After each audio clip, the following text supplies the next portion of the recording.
What's happening, everyone? Good to see everybody. I figured I'd get in here a little bit early today, chat it up a bit.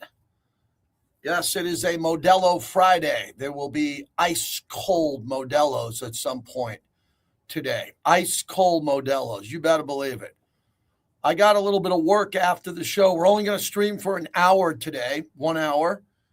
And then 2 o'clock, I'm going to be at the Raiders headquarters with Matt Millen, four-time Super Bowl champ. I'm hosting a chalk talk with him. But yeah, we're going to spend some time today talking about the life of Barret Robbins, who passed away at the age of 52.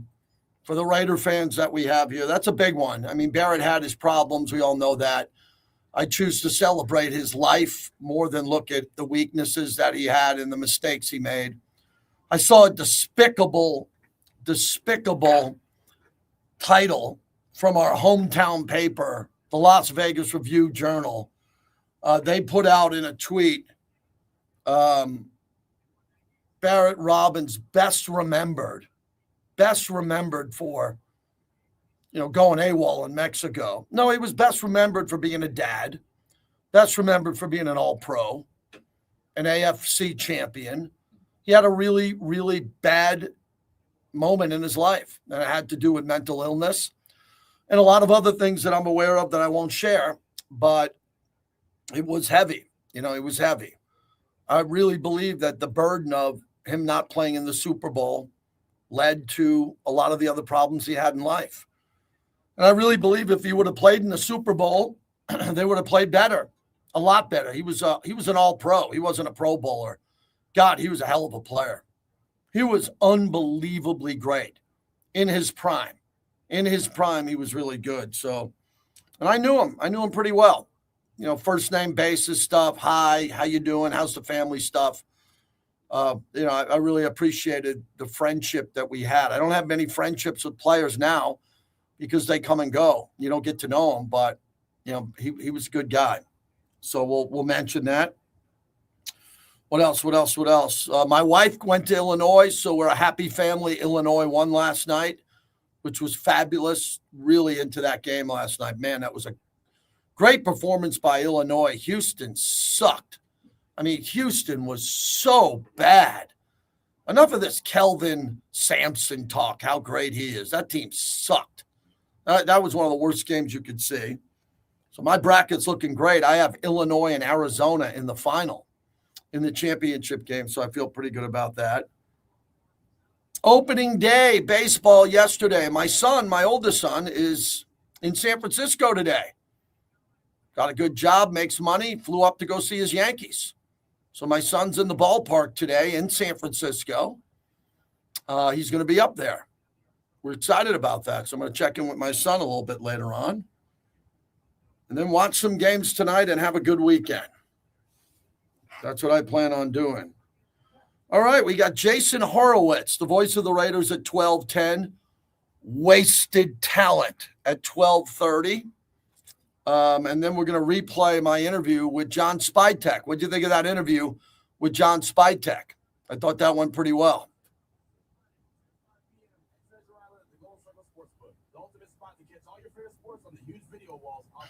All right, let's get this going. I'll shut that door, James, if you can. We'll start yelling and screaming. 10 seconds. 9:20 a.m. KRLV Las Vegas. It's the JT the Break Show. This is the silver and black. This is the Raiders. This is a historic franchise. This is no ordinary job. Your silver and black home to sound off for over 25 years. I don't care if I offend somebody. If it isn't right, I'm going to stop practice. We're going to do it the right way. And now, here's JT the Brick. Out of the gate, JT in Vegas. Ready to roll today. Yes, it is a Modelo Friday.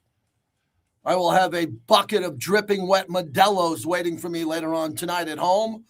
And I hope you do too, as we've had a big week. James, great job filling in for Clay. Clay's off for a couple of days. Well-deserved. He'll be back at some time next week, and we've had a good week back here. A lot of good things happened on the show this week. Our John Spytek interview yesterday from headquarters Got a lot of traction. A lot of people saw that. A lot of people retweeted it. Some mentioned that I did it. Some didn't. But I'm not a journalist, so I won't whine over that. But we had a good day yesterday. We're going to have a big day today. But I opened the show with a heavy heart on the passing of Barret Robbins, who passed away at the age of 52. And it's a sad day in Raider Nation. Tim Brown, the great Hall of Famer, broke the news and told us all about this. And I'm sad. I'm sad for Barrett's kids and his family because I really liked him a lot. He was a hell of a player. Oh, my God, he was great. In the prime of his career, when he became a Pro Bowl and then an All-Pro and the best at his position, he was fun to watch. You know, we're going to have a really good center this year, like an elite center in Tyler Linderbaum coming in here. And Barret Robbins played at that level. And Tyler Linderbaum hopes to play at Barret Robbins level, becoming all pros, and to be able to do that. So, Barret, I had an emotional night last night. I had a long talk with Greg Papa, who's in a real fight with his health. And we had a long talk, and a lot of it was about Barret and what we both knew about him, and some of the things we'll never share. Both of us will never share, especially on the radio, about what happened and Barrett's fall from grace in the Super Bowl and going to Mexico, and what happened and what really happened and what some people don't know what happened. There's a lot of personal stuff there, but overall, Barret Robbins was a hell of a player, and he was a Raider. Once a Raider, always a Raider. So if you like to say a prayer, if you like to raise a glass, do it for Barret Robbins, because, man, he loved being a Raider. He loved being a Raider, man. I remember him at warm-ups. I remember he'd come out and warm up, and he'd have a tank top on. He'd just have a tank top on, and he'd be warming up, and depending on the length of his hair, and he'd be getting new tattoos a lot. He'd add a tattoo or something, and then he'd run past me as I'm doing sideline reporting or whatever I was doing on the field, and he'd come by, JT, what's happening? I'd say, hey, babe, what's going on? And then he would lead the team out of the tunnel in pads. So he's warming up in his tank top on in Oakland, and he'd come out of warm-ups, and I'd see him lead the team out, helmet on, tight, and just a big, strong, burly guy. And he loved leading that offensive line with Lincoln Kennedy and some of the other players that he've had. I've reached out today to Barry Sims and some of his other brothers there, and it was tough. It was tough to see this, and a lot of people were worried about Barret. He had some mental issues that he had to come to grips with, personal issues, jail time. And it's sad, I don't judge a person by their worst moment. I don't think Barret Robbins should be remembered as a guy who went AWOL and went to Mexico for the Super Bowl, and what happened at him at that point. He was struggling. He was really struggling. Did it affect the team in the Super Bowl? Absolutely. It affected Gannon. It affected everybody. It affected what they wanted to call their protection. Adam True played fine. Adam True had to fill in for him, and he did a nice job to the best of his ability, going up against Warren Sapp, Derek Brooks in that defense. And without Barret Robbins, the Raiders really didn't have a chance. And I think if Barret played in that game, you could go back and say, wow, could the Raiders have won? Yeah, I really think they could have. But I don't want him to be defined by his lowest moment. And I think that's what everybody should realize. We live in a world now of social media, where if you do anything wrong, people are going to screenshot it. They're going to put it out there, and they're going to try to shame you. They're going to try to find the worst moments that you have. Don't be defined by your worst moments. That goes away in 3 or 4 days or a month, and people move on from that. And I think Barret was able to move on from that moment, but it took him a while. And I just hope he rests in peace, and I hope the Raider Nation could really pay respect to him, no matter what. You don't have to call into a radio show to do it, but just do it in whatever way you want to do, because you got to have players like that. If you listen to the show, I often say this show, the players that the Raiders need to be Pro Bowlers. Not everybody's going to make the Pro Bowl. Not everyone's going to be an All-Pro. Max Crosby is. There's a handful of players, right? Well, Barret Robbins was an All-Pro and a Pro Bowler. And this organization needs more players who develop and play at the level that Barret Robbins did in the prime of his career. That's what you need. When you look at the players on your team, when the Raiders went to the Super Bowl 37, you could have debated that day, not historically, because Tim Brown was on the field, Charles Woodson was on the field, Jerry Rice was on that field, and a bunch of Hall of Famers from Tampa Bay, John Lynch, Derek Brooks, Warren Sapp, as I said, Simeon Rice, not a Hall of Famer, but a great player. Barrett Robbins was one of the best players in the league, and that's a great accomplishment. That's why I was really upset before I hit the air. I was talking in the chat that our hometown newspaper, the Las Vegas Review-Journal, would say Barrett Robbins best remembered for his Mexico experience. No, that's horrible. He's not best remembered for that. He's best remembered for being a great guy who had personal problems and tried to atone for them. We really think of Barrett today. Wow, that was interesting. And again, I had a really rough phone call last night and on another personal matter. And when I was told about this, I was aware from Tim Brown that Barrett passed away, and then started talking to Greg about it, and that went in a different direction. So pretty emotional night. We got Jason Horowitz coming up in a few minutes, and Wasted Talent at the bottom of the hour. So we're going to go fast this hour. I want to start off with Raider Man. Raider Man calls in. You always get him up. Raider Man joining us up in the East Bay. What's happening on a sad day with Barrett Robbins? I know you met him and you knew him.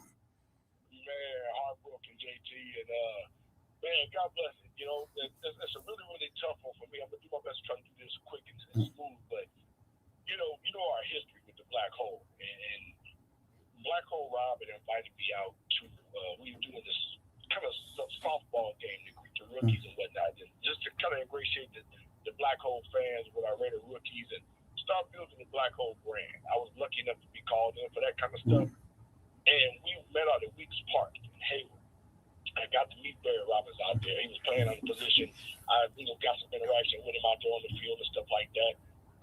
So, you kind of get to know some of these guys. If you want to claim them friends or whatnot, you don't really get to know each other very, very well. But I was blessed to have a couple of moments with Barrett that was different than what a lot of other people have. Still hanging out at the Hilton, and end up almost back-to-back in the bar because people were trying to antagonize Barrett. I get about my players.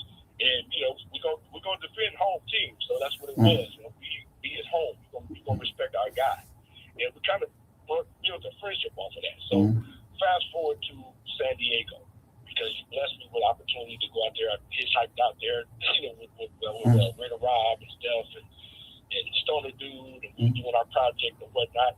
Got to go over to the party that you were doing down there in the gas lamp district, whatever, five floors and whatnot, just hanging out, man. And then you get woken up in the morning with a phone call that B is missing.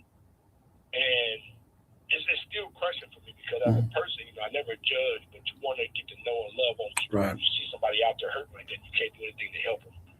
The only thing I can say in a moment like this is remember to love on the people that you claim to love personally. Do it intentionally. I do my best to do it. I might not be the best at it, but anybody that know me, if I tell you I love you, I meant it, and I'll tell you to your face. And we got to build these relationships. That's where it started in the Black Hole. We ingratiate our players and love on each other. And some of that stuff kind of got to come back. But in this moment, just celebrating beat, that brother had a really, really hard, tumultuous life, and he deserves the rest in peace. Yeah. And I just want to say the best of prayers to him and his family, and just pray for everybody affected by this loss. Understand that we all love each other right now. So thank you, man. I'm already going too long. I just want to try to say something because I really did love beat, and I love my Raider Nation. I love my Black Hole family, and I'm just praying on resolve. Appreciate that. Thank you, Raider Man. Thanks for starting off the show that way. I've done many, many, many, many tribute shows for people that have passed away from the Raiders. Too many, right? It's Morris Bradshaw recently, Cheryl Nichols. I was up at her celebration of life. Cliff Branch not too long ago. Jim Otto. A lot of Raiders, when they pass away, I stop everything. And I do a tribute show to them. And today we got a little bit of a shortened show. I got an event coming up after the show with Matt Millen today, who's in town, which I'm going to host a Chalk Talk with him. I want to make sure that I get Barrett's name into that early, and the people that are there get to know what everybody thinks of him. So it's a tough day for Raider fans who remember, Barrett Robbins passing away. He was a great player, and all of his teammates and the organization are affected deeply today because he had a troubled life, but his whole life at the end was not troubled. He tried to atone for his mistakes, and I hope he can rest in peace. Jason Horowitz joins us. He's the voice of the Raiders, plus he's doing a ton of great work with Westwood One and all their whip around and all their game interaction there. I get a chance to listen to him often. And Jason, you just heard we were talking about the passing of Barrett Robbins. All-Pro, not a Pro Bowl. He was an All-Pro, one of the best to do it here, but unfortunately his life took a few tragic turns. Yeah, I got a chance for the last couple of years to ask Lincoln Kennedy, who was on that offensive line with Barrett at the Super Bowl, about what that experience was like. Obviously, what he was like as a teammate before that, what that Super Bowl week was like, all of those things, and some of the things you were just talking about at the end about how he was trying to turn all of that around. So there's definitely, I think, JC, everyone's a complicated human being, right? Mm-hmm. People are complicated, and everyone certainly has different circumstances, and sometimes those things change. I think most of us realize that, and I think you just described how that fits Barrett Robbins to a team. Yeah, and I try to make something after we acknowledge his passing and pay tribute to him. I'm trying to find, because we talk sports, that's what we do, to get it back to sports. And I would say Tyler Linderbaum, when I interviewed John Spytek yesterday, and he told me about how quickly they were able to get that deal done and how great of a player he is. Barrett was a great player, and he helped turn the Raiders into a dominant team that went to the Super Bowl. I'm hoping that Linderbaum quickly can control this offensive line. Now that we've had a few weeks to digest that he's in the building now and he's going to lead the offensive line, that's going to be great for you calling these games, to know that he's calling the protection and is going to turn this offense around, hopefully. It's funny. I had a weird, you were kind of bringing this in, but I'm very much deep in college basketball, and obviously the free agency stuff leading up to Champ Week and Selection Sunday, so I'm very much involved in both. But it was weird today. I was doing this whole Sweet 16 last night up throughout the end, and all of a sudden this morning I had a really weird sense of almost not procrastination. It was almost like it was a dream. Fernando Mendoza's a Raider. He was drafted, but he's not starting. There's a veteran starter, we'll call him Kirk Cousins. It's week 6, and the Raiders announced we're going to Fernando Mendoza. We're 2-3 on. It was really weird, JT. I got this whole premonition about what's happening, and it's middle of October. It's all right, it's Fernando Mendoza's first start. It was kind of a weird feeling this afternoon. Well, it's going to be great. I mean, again, on a positive note here with the Raiders, just when Mendoza and that card is read and this thing explodes out here at the Raider draft party and everybody's going nuts, then he's going to be in the building. He's going to be on the private jet in the building first. And I just can't wait to see, after Coach Kubiak got hired and what we've seen along the way. There's a lot of optimism there. But I want to stay with you in college basketball. Happy wife, happy life. They're fighting Illini. Oh, my God, I'm an Illini. And I'll tell you, Kelvin Sampson, I don't want to shame these coaches, all the great coaches. Izzo's only got one. Boeheim, your Cuse guy's got one, but great coach. Kelvin Sampson, what are you doing? That team was so bad last night for a 10-minute stretch. And then Illinois is up, and I'm sitting there at a sports book in town going, don't shoot a 3. You're up 9. Don't shoot a 3. Houston's going to get back if you miss. And then Illinois stepped on their throat. How good are the Illini? They're awesome, and they're diverse, and they're long. And Brad Underwood's always got an efficient offensive team. He's run it that way for a few years. And I like his approach.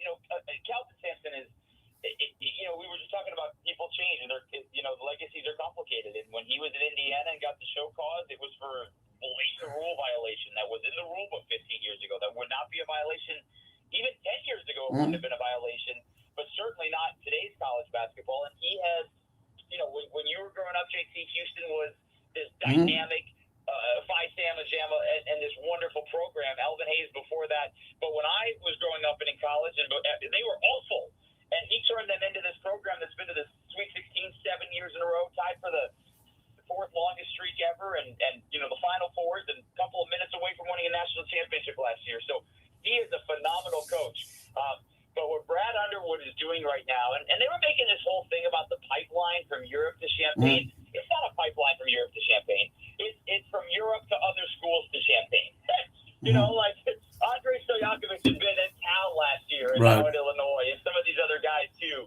Mirkovic is a freshman, but Ivicic was at Arkansas and Kentucky. So it's a different pipeline, but they are so well connected, and because of their length, they just make it so difficult. You mentioned Syracuse.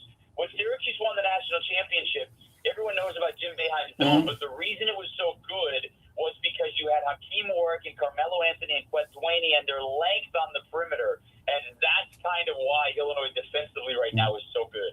Jason Horowitz, as we wrap it up, it's just amazing to watch March Madness. People dive right into it. In Vegas, it's crazy living out here because they come in that first wave, which is the biggest wave. You would think the biggest wave, the biggest wave is not the Final Four. It's not the Elite Eight. It's the first wave. So the guys come out of here banged up. I mean, they are banged up getting to the airport. Plus, as you're traveling a lot, you know what airports are like now. A lot of people got to get there. It takes effort. But now we settle into the Elite Eight, then you get to the Final Four. And then as you anchor this so well, Purdue has an opportunity. We have a mutual friend who works with the Raiders on the sidelines, and he works in Lucas Oil Stadium year-round. He told me, Purdue, because there's no Indiana basketball like football, if Purdue gets there and they had the opportunity to be there, that's going to be a home game like we haven't seen in quite some time. And I don't think the rest of the country understands the magnitude of what that building could look like if Purdue advances. Number one, JT, the Big Ten has not won a national championship since 2000, right? 26 years since Mateen Cleaves, and you mentioned Tom Izzo's championship. That's how long it's been. And there is a real, you're going to have at least one because Illinois is going to play Iowa. But there is a real shot that the Big Ten gets 3. And I think there's an outside shot that the Big Ten gets 4. Michigan is the favorite to come out of the Midwest. Now, they've got tough games this weekend, but Michigan is the favorite by far. You're going to have either Illinois or Iowa. Purdue only has to win one game. Now, I think Arizona is the better team, but Purdue can win a game. Those are 3 seniors who have played 4 years together and over 130 games together with Trey Kaufman, Braden Smith, and Fletcher Lawyer. And then on the other side, even before this tournament started, I picked Michigan State to come out of the East. Now, there's a 3 seed behind UConn and Duke, but there's no reason to believe that Tom Izzo can't get to another Final Four again. He's done it 8 times. So, do I think you're going to have 4 Big Ten teams? No. Do I think you're going to have 3? I think there's a real shot. So, this has got to be the year that the Big Ten wins it. But if Purdue is there, you're not kidding about what that building is going to be like. But what is that feeling going to be like if the Big Ten owns Indianapolis? Mm-hmm. And the travel to get to Lucas Oil and all that stuff, and the feeling that the conference is going to have. But what a run for Purdue. And if you think back to their freshman year, JT, these guys have experienced everything. They were freshmen when they lost as a 1 seed to a 16 seed. That was their first tournament. And then they get to the national championship game the next year. They get football by UConn. But they've experienced all of it. And if they get back there and, somehow win the whole thing, that'd be amazing. It's great. Got to run. Appreciate your time. I know this is, what's your sleep pattern like from the LA time to family, getting back with the family? What's that been like? Difficult to say the least. Okay. I would say it's my favorite time of year, but I have definitely aged a couple of years the last few weeks. Hey, man, you're talking to a 30-year late night radio guy. Okay, so that's why I'm hearing you. Yeah, I know. They're not waking you up at 7:30. I would agree with you on that. Safe travels. See you soon, my friend.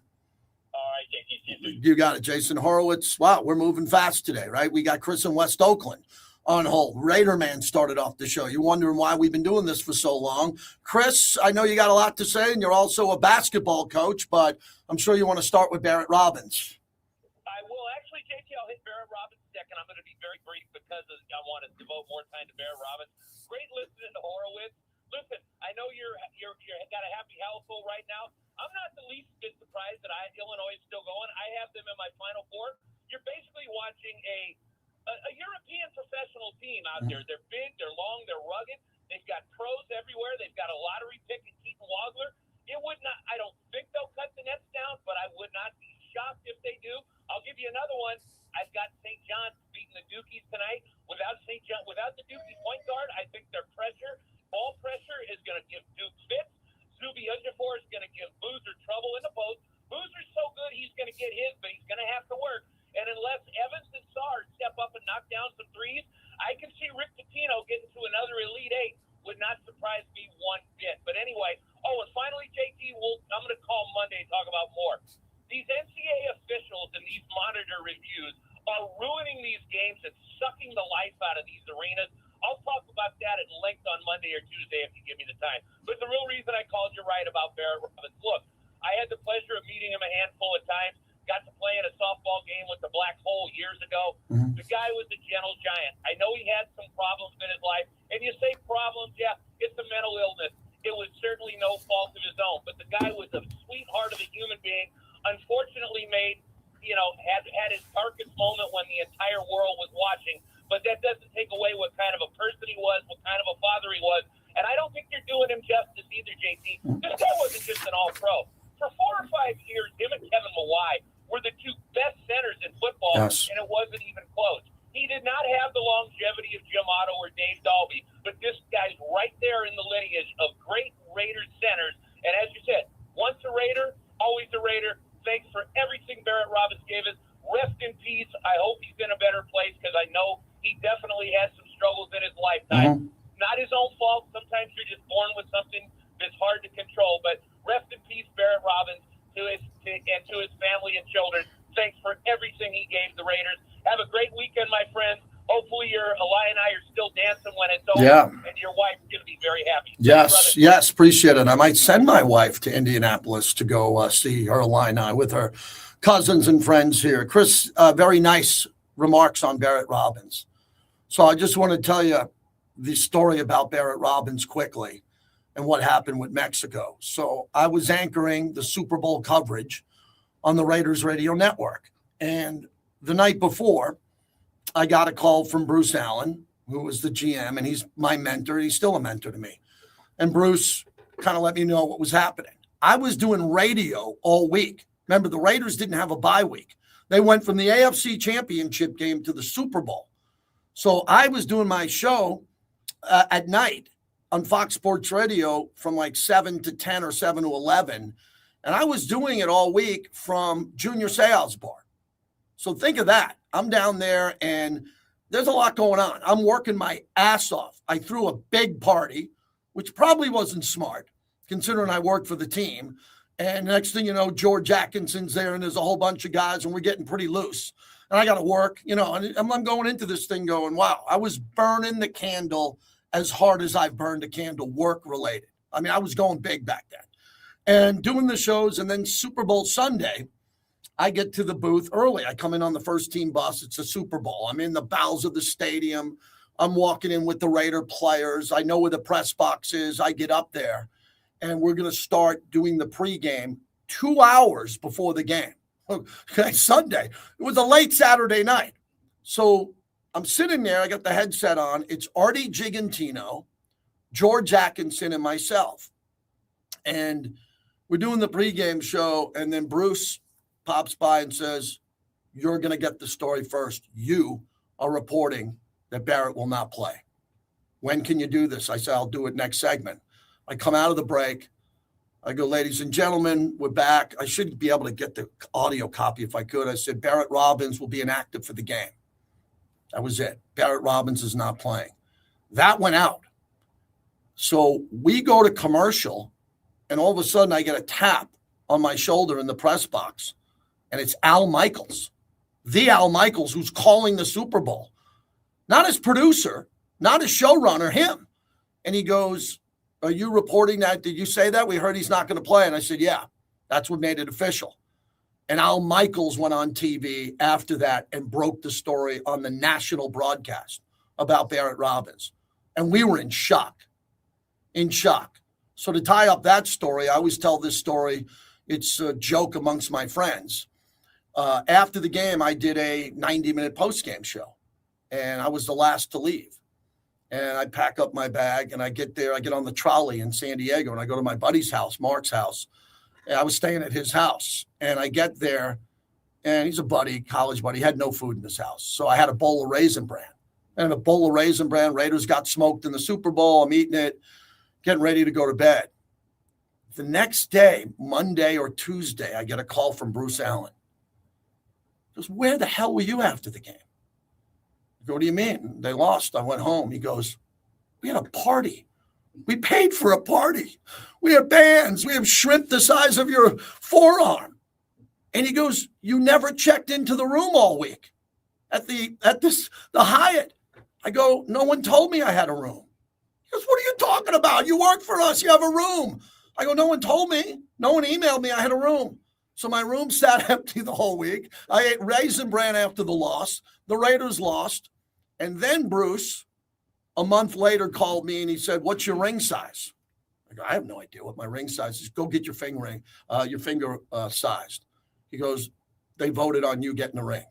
You're one of 6 guys not there who are going to get a ring. And I have that ring to this day, which is one of my prized possessions of my life, but it would have been a Super Bowl ring. It's an AFC championship ring, and Mr. Davis waited for the Glazer family to get their Super Bowl rings because he knew how poorly they would be done, how bad they would be. It was the worst ring in the history of the Super Bowl. Google it. It's like yellow gold. It's just awful. Mr. Davis waited, true story. Then Mr. Davis came over the top with 5 diamonds for all the Super Bowl appearances, the 3 big diamonds in the middle for the 3 Super Bowl victories, and blew that ring out of the water. That's how much Al Davis loved that team. They came up short. Clearly had to do a little bit with Barrett Robbins. Obviously, the coach at the time, Bill Callahan, who I respected, worst game plan in the history of the Super Bowl. Worst game plan in the history of the Super Bowl.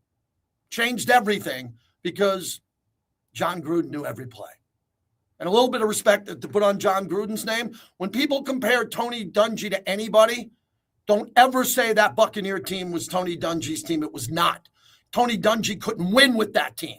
He couldn't win above 40 degrees weather, below 40-degree weather. He couldn't get them through Philadelphia. John Gruden beat Philadelphia in the vet, closed that stadium down, and his game plan single-handedly torched the Raiders in the Super Bowl. So that's the story of my Super Bowl experience. 702-365-9200 is the number. Wasted Talent will join us coming up next. We'll get to Wasted Talent, the elite podcaster / streamer. Oh, he's ready to go. He's ready to go. So we'll have him coming up. My interview with John Spytek yesterday. We'll play that at some point next hour. Thought that went well. A lot of nice words coming back from people who were able to see that. Doesn't have to be combative, everybody. Just talking to the GM about how good of a job they've been doing in the offseason. Brought to you by Modelo, the fighting spirit of Modelo.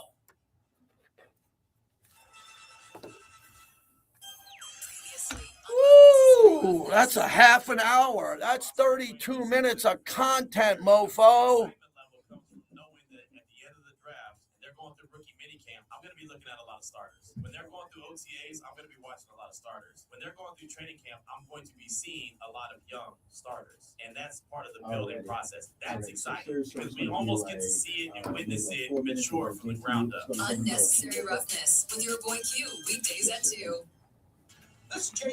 All right. Wasted's ready to go. XC90 SUV. You can get a 39-month lease for $729, 10,000 miles per year. Let's do a little roll call. Let's do a little roll call and see who's where we from today. Where are we from today? Let's get in roll call. I can read out some cities that we're in. Thank you for the interview with Spy. I appreciate that. JT, you better DVR the Yankees game today since I'll be in Henderson. You're right. My son's at that game. He's going to be sending me updates. Let's get some roll call. Downtown Vancouver, Kenny Clark. Vancouver, Washington. Redondo Beach, Hotlanta. Bay Area, Livermore. Boise, Idaho. 1 mile from Gillette Stadium. Wow. That is Foxborough.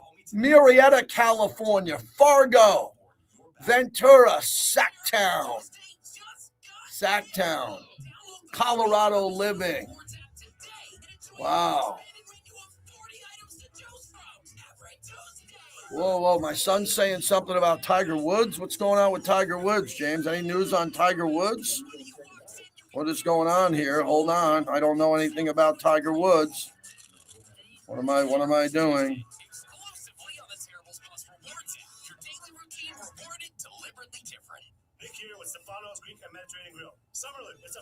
Stefano's is now open on Lake Mead in Buffalo. Come enjoy. Yeah, what is that? I don't know what that means. Tiger Woods crashed again. Oh, no, he got a rollover crash. He's in a rollover crash? Just happened? Is it on TMZ? All right, find it for me and send it to me. Yeah, I don't see it on my screen, so. It's all about taking savings to the next level. Check it out. These products and services save energy and money. There are discounts and rebates on energy-efficient devices and free smart thermostats. Yeah, just in, golfing legend Tiger Woods involved in a rollover crash in Jupiter. All right, but let's make sure that's confirmed because rapid report. Worry about your car payment? Don't be. Drive happy with a Westar Credit Union auto loan. Whether you are ready for something new or want we got to get two confirmations before I'm going to talk about that on radio. So ESPN confirmed it. Okay. Apply today at westar.org or stop by your nearest branch. All right. All loans are subject to approval. Terms and conditions apply. Must be a member to borrow. Membership requires a savings account with a minimum balance. This is John Barr, General Manager at Finley Toyota. All right. Thinking about getting a new truck? Now's the time. We've got huge incentives on Okay, yeah, ESPN, Tiger Woods confirmed in a car accident. These deals, they're more affordable than ever. But these offers won't last. Come see us at Finley Toyota before they're gone. We'll make sure you Got it, yep. Dang, Tiger. at the price you deserve. Finley Toyota, Nevada's #1 selling dealership at the Valley Auto Mall in Henderson. Gambler's bonus hits again. On March 14th, Michelle hit 4 aces, clearing her Gambler's bonus 4-of-a-kind bingo card for over $10,000. Michelle hit big and so can you with Gambler's bonus. It's why you play the game. All right, yeah, it happens where Tiger lives, so. Las Vegas Raiders, JT the Brick Show. Yeah, I see it. Hello, Especial is a rich, full-flavored Pilsner-style lager, delivering a crisp, refreshing taste, brewed with fighting spirit since 1925. Welcome back to the JT the Brick Show, brought to you by the Black Hole. Become a member of football's most notorious fans. Gino to throw. He's looking down the middle to the end zone. Caught Bowers. Back in the end zone in tight coverage. Touchdown Raiders. Brock Bowers was sandwiched between a defender and the end line and hauled it in for a 7-yard touchdown grab. His 7th of the season. And the Raiders are an extra point away from tying it up early in the second quarter. JT, back with you from the Lotus Broadcast Studios. ESPN is confirming Tiger Woods was involved in a rollover car crash in Jupiter Island a little while ago, according to the Martin County Sheriff's Office. No details about the cause of the crash or Woods' condition were immediately released by the Sheriff's Office. Police are investigating, and a county sheriff is scheduled to speak with reporters coming up here at 5 p.m. Eastern, 2 Pacific. So we hope Tiger Woods is okay. Again, Tiger Woods confirmed by ESPN and several other outlets involved in a rollover car crash. The crash occurred just after 2 p.m. and happened in the same town where Woods lives. A photo from the scene showed the vehicle lying on the driver's side. Wow. Okay. So if there's more on that story while I'm on the air or Q's on the air, you'll hear more about that coming up here. Hopefully Tiger is okay.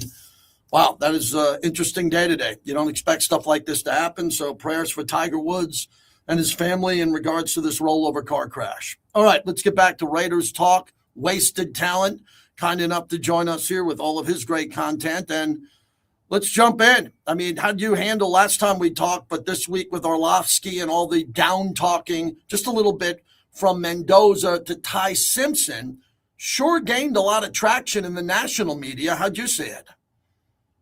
I mean, I saw it as really, really nasty work. You know, I don't see any metric to where you as a talent evaluator can say that Ty Simpson is a better prospect than Fernando Mendoza. I just, JT, I kind of feel like, and this might be my Raiders fan paranoia, but I kind of feel like if anyone else had the #1 pick, we wouldn't even be hearing any of this. I don't ever remember hearing a prospect as clean as Fernando Mendoza get down talk as much as he's been getting down talk as soon as the Raiders wrapped up the #1 pick. And to to be real with you, I haven't heard anyone else except Dan Orlovsky with that whole his whole little viewpoint on the two quarterbacks. Like, you know, the whole him not playing in big games. I'm like, my man won the national title. You know, like, I don't understand what we're talking about here. It doesn't get much bigger than that. Yeah, I don't have a problem with a former quarterback who's got a big job on ESPN kind of saying I like this other guy's upside. You know, it doesn't mean Mendoza's going to be the next Peyton Manning or Tom Brady. So I don't mind that. But as I said for the last couple of weeks, the way he framed it initially when he didn't finish all the tape and just watched the 8 games, and then he finishes the tape at the end where he plays his best, I just knew that there was going to be a few people out there that were going to criticize something just to get their name out there. I just don't believe that Orlovsky's a clickbait guy. I don't. I think he's naturally a good guy. I don't think he gets up in the morning like many of his competitors and peers really looking for clicks. But, man, he sure got a lot of them, didn't he? I mean, he is viral. Everybody is talking about him. He sure did. I mean, it's just I just don't like the way sports media is going. Like, I feel like people kind of go for the hot take as opposed to giving information as opposed to affirmation, right? Like, I just – and I'm not putting that on Dan Orlovsky. He's normally great at what he does. But, you know, it just seems like things are going in that direction. People want to kind of get that clickbait story that's going to go viral as opposed to just giving your opinion, you know, and giving a very informed opinion. Listen, he played at the highest level. He's entitled to that. But I don't like the way some of that stuff with Mendoza has been handled since he's been, you know, the consensus number one pick. Wasted Talent is our guest. Before we get into the Raider needs, which I primarily wanted to have you on today, what their needs are in the draft, I'm sure you want to comment about the passing of Barrett Robbins and the impact that he had as a Raider. He was really the linchpin for that. He was the engine in that offensive line. And, you know, my heart goes out to him and his family, you know, and it's very, very sad the way the end of his life wound up after, you know, the situation before the Super Bowl, and it's just terrible. I always, you know, kind of was rooting for Barrett Robbins to have that big redemption story in his life, and him passing. I think he was 52 years old. Very, very young guy, man. It's just sad, man. But you know, going back to those dominant Raider offensive lines with Rich Gannon, you know, Tim Brown, Jerry Rice, you know, that team imposed its will on everybody. That offense was phenomenal, and I hope, you know, with the signing of Tyler Linderbaum, we can kind of get back to that brand of football where we're imposing our will on people and we're not on our heels, you know, especially on the offensive side of football. But the Raiders have always been, you know, at our best, we've been a team that attacks. You know what I mean? And I want us to get back to that. But those old Raider teams back then were definitely offensive juggernauts, man. And I miss that brand of football big time. And when it comes to Barrett Robbins, man, I just really always prayed for him and prayed for him to get his life and back on track in a way where he can come back and show the public that, you know, he's recovered from that situation that happened during the Super Bowl, but it didn't come to pass, man, and it's just very, very sad. Yeah, it is hard. It's hard to talk about someone like that, man. He's too young, and he really had a big impact on the Raider Nation. Now, the need question's important. Mendoza won, quarterback. He's the guy. The second pick, as I talked to John Spytek yesterday, and he said, you know, he hopes to get even more picks. I don't know what they're going to do to maneuver to get into the first round. None of us know if they're going to trade back. But what do you think has to be that second pick, no matter where it is, what they have to get out of there with the starter? What position group is that? You know, there are two, right? And to me, I view it based off of, you know, best player available at the three main positions. Three main positions for me.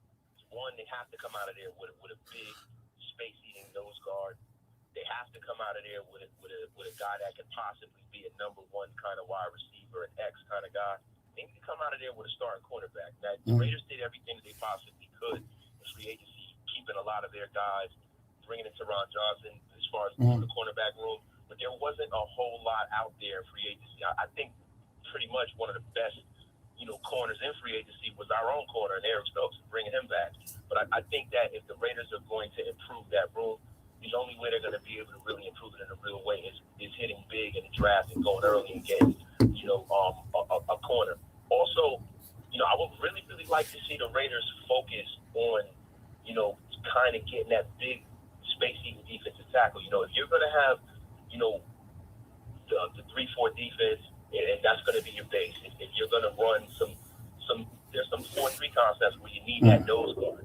There are not a lot of guys walking the planet Earth that are as big as some of the guys that I see in this draft. And I think that the best thing for the Raiders to do is to get one of those guys early, get them when they're at the beginning of their career, get them before they start getting banged up, and get the best, level of football out of them. You get the best out of guys early in their career. When you get those big fellas and they've been in the league for 6, 7, 8 years, you start having problems with them being out and stuff.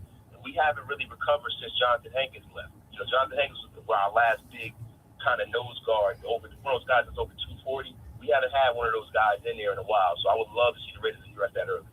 That's interesting. Wasted talent is our guest. I agree with everything you just said. If you're going to get a great young nose tackle, a run stopper, those guys get beat up by the second contract when they're 29, 28 years old, 30, man. They've just been putting their head into a pile. They've been at the bottom of the pile.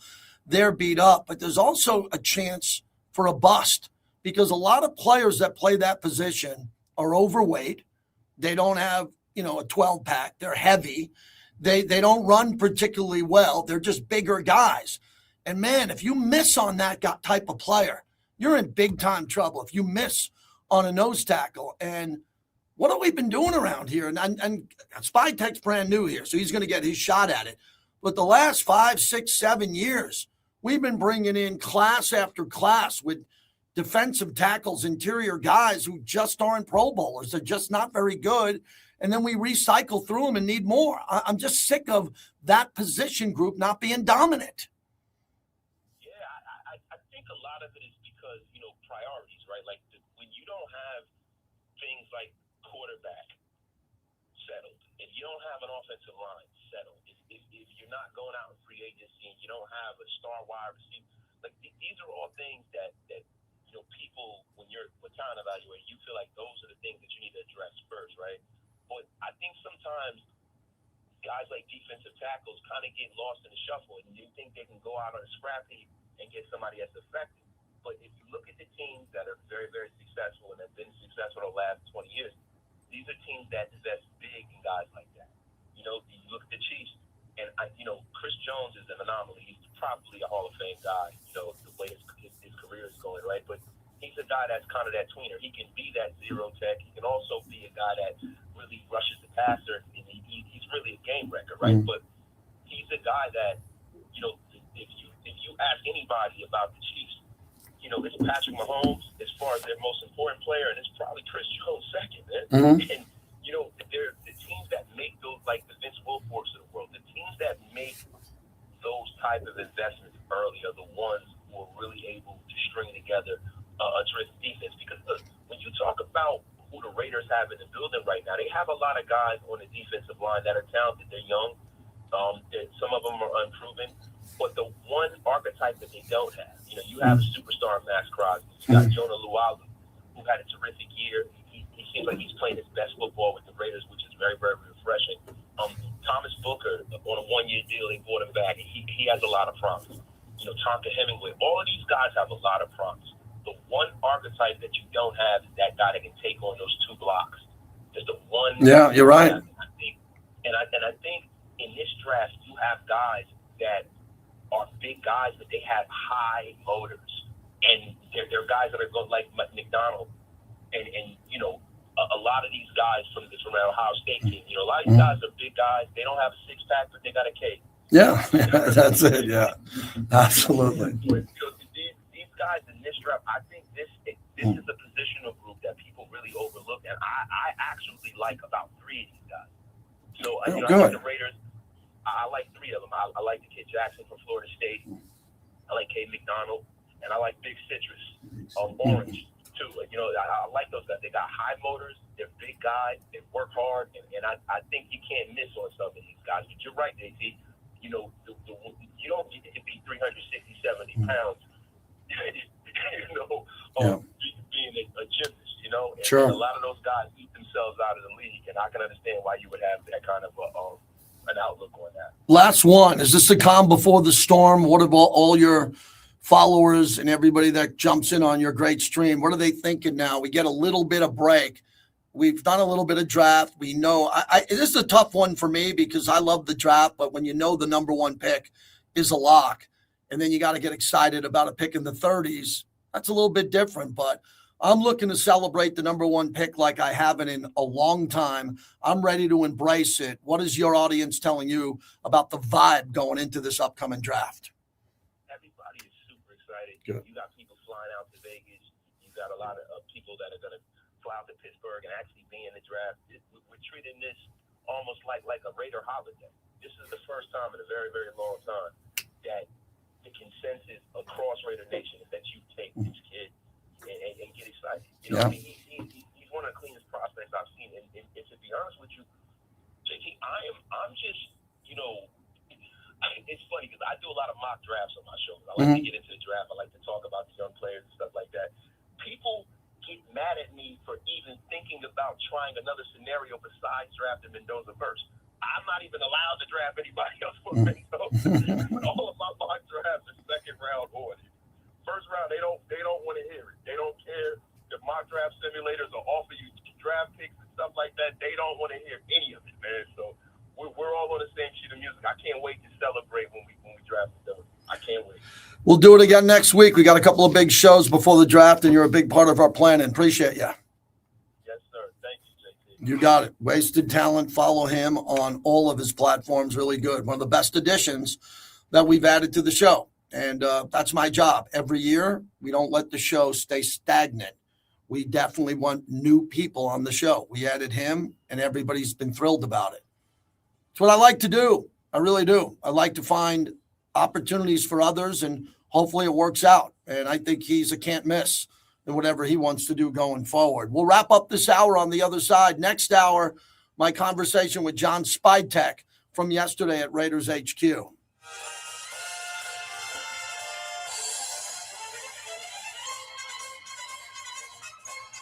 All right, I'm going to do a few more minutes here in the chat, and then we're going to take it to the top of the hour and then bail and then get ready for the weekend.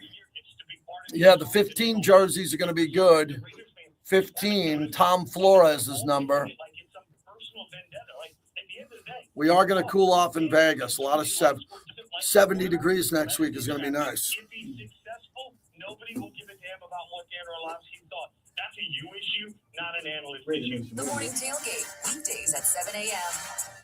Boyd Gaming is the official and exclusive local casino partner of the Las Vegas Raiders at Allegiant Stadium. Bring your friends, have some fun, but always bet on black. Visit their 10 casinos they want the across word? the valley. Don't let the game get out of hand. Please bet What is the word of the day? The Vegas Golden Knights are rolling through another epic season. Grab an ice-cold Surfside to enjoy while you cheer on your Knights on the ice. It's not seltzer, it's Surfside, official partner of the Vegas Golden Knights. Must be 21. Please drink responsibly. An accident. All right. Anybody watching anything cool on TV? Anybody watching anything? Oh, I know what my weekend is. Pinky Blinders movie. Pinky Blinders movie. I got to lock in on that. Dark room in my house, lights off. Tommy Shelby. My wife watched the show the other night with Michelle Pfeiffer and Kurt Russell and liked that a lot, whatever that's called. She really liked it. She said that was a good first episode. Kurt Russell dies in a plane crash while fly fishing with his brother, and he's like a billionaire. And his wife now takes over the family. It's supposed to get a lot of, I don't know the name of the show, I should, but my wife really liked episode number 1. Everybody wins. It may not be what you're used to, but we think I went to the Durango Casino last night, to the George, which is a sports book out here, to watch the Illinois game. It was nuts. Place was crazy. Watching college basketball in a sports book is brilliant. So at one point you had the Golden Knights on, the Dodgers, and 2 college basketball games. Man, I'm real concerned about the Golden Knights. The level of concern is real. Real.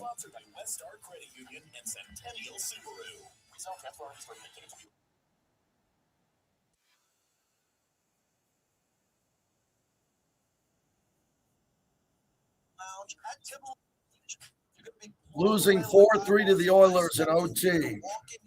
Not good. Not good. Plus, they feature one of the largest whiskey, scotch, and bourbon selections anywhere in the valley with live local entertainment 7 nights a week. Great place to watch football games. Check it out at lacasacigars.com. Hey, It was, right? Fantastic indoor swap meet. The swap meet. I love Fantastic. Can I come along? Sure, if you bring your wallet. They had a power play? Everything. They've got everything, and it's a lot more fun than shopping online. Okay, let's spend the afternoon. Oh. It's just over on Decatur and Okie. You know, Fantastic's open every Friday, Saturday, and Sunday, 10 to 6. And like they say, it's fantastic. And like they say, we've got it. From birthdays to business meetings, or just because, Gray's Craze makes every moment delicious. Artful charcuterie boards, made fresh. Visit grayscraze.com. Celebrate everything. Call 702-605-6333. Gray's Craze Charcuterie. Patty Davison here from BetMoneyHoney.com. Have you ever felt like the odd man out at a friend's house watching the game? After years in the sports betting industry. Oh, I forgot to do my Facebook birthdays today. My Facebook birthdays. Modelo time. Plus, I can teach you how to place a bet on a game, which will completely change your perspective because you All right. be a winner. Join me at BetMoneyHoney.com. That's BetMoneyHoney.com.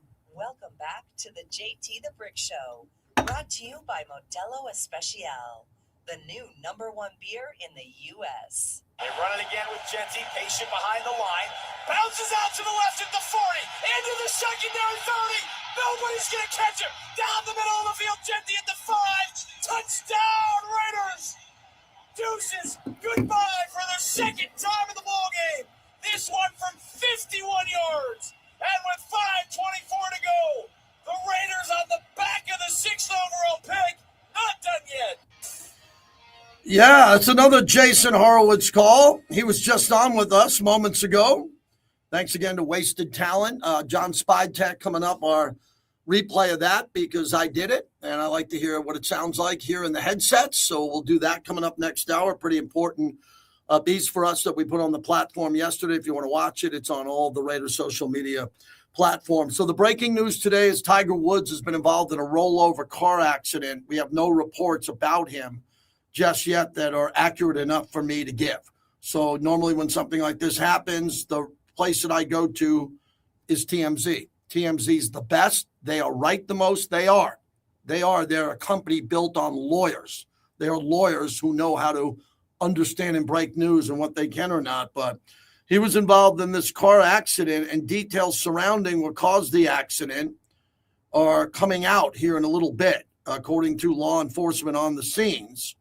And TMZ is making calls. An eyewitness tells TMZ Sports it appears 2 cars were involved, but it didn't look as if anyone was seriously injured.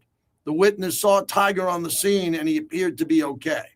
We would hope that would be the case. It's not about golf at all. Not about golf at all. It's about hopefully Tiger Woods being okay here. What we're going to get ready for coming up is the draft. So what I plan on doing next week, everybody, is now we're going heavy on the draft until the draft party, until the Raiders have the first pick overall. So what I'm going to do here over the next 2 weeks, every day we're going to book draft insiders to come on and talk about what the Raiders' needs are. And that's what I need for you going forward. I need you to tell me and really focus on this if you can, because this is what's great about being a football fan. No matter what team you support, and we want to have a bigger audience than just Raider fans on this stream and this station. We want everybody to listen, right? More people, the better for us. But when it comes down to that, you got to know what your team needs and this best player available or team need. I think the Raiders are in the team need category more than best player available. I really do.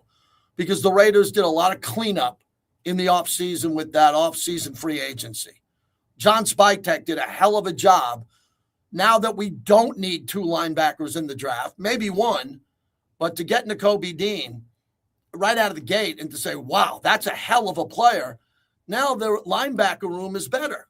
Can it be added to? Sure. But it's not a desperate priority. And the priority for me is becoming wide receiver all of a sudden, more so than the offensive line. being in the building yesterday and talking to people, it seems like the building is very confident in some of the offensive linemen from last year that were poorly coached that are going to be improved drastically by coaching. That's what I'm hearing. So hopefully that's the case. There's going to be a couple of them. You could pick the names out, whoever you want. Non-starters or guys who played a little bit that they're high on, they think can play, and the coaching difference going to be dramatic up front, and they'll be better players. That's one good way to look at it. But I believe the Raiders have to get out of the draft early in the draft. First 3 rounds. The round 1 is gone. In the second or third round, they've got to have an offensive lineman who can pop, be really good. He's already been good on paper, good in college, and the Raiders cannot miss on that offensive lineman, and I think they're going to do it. Hour number 2, the John Spytek conversation coming up next. Have a good weekend, everyone. Everybody, please hit like. Right now, please hit like, and please subscribe if you haven't subscribed yet. But the one thing I'd like you to do is then go into my YouTube channel and just share this. Share the hour and share it with other people and say, hey, something cool to subscribe to. Enjoy the weekend, Snow Raider, and everybody else. Get ready next week. I'm going to count on all of you for draft coverage. Get your draft needs and picks available. Thank you, everyone.